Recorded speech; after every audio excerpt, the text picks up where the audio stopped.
కన్యాదానం అందుకనే కాలకృత కన్యాదానము అంటారు. కన్యను దానం చేయాలి అంటే సర్వ ఆభరణాలతో అలంకారమైనటువంటి కన్యను మాత్రమే దానం చేయాలండి.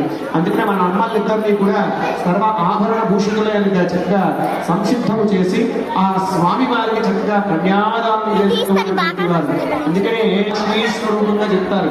సాక్షాత్ లక్ష్మీనారాయణ స్వరూపాయ వరాయగా స్వామివారు ఉంటే మన ఇంటి ఆడపిల్లైనటువంటి సాక్షాత్ శ్రీ మహాలక్ష్మీ కన్యామని చెప్పేసి స్వామివారి కాళ్ళు కడిగి ఆ ఇద్దరమ్మల్ని కూడా స్వామివారి కన్యాదానం చేయటం అంటే అంత తేలినటువంటి విషయం కాదు. కాబట్టి ఆ కన్యాదానం చేసేటప్పుడు ఆ అమ్మాయి ఎంత సౌకర్యమైనటువంటి వర్ణాలు ఎన్నో ఉన్నటువంటివి. అందున పరమాత్మైనటువంటి అనవాచార్య స్వామి వారి యొక్క అద్భుతమైనటువంటి కీర్తన చూడడం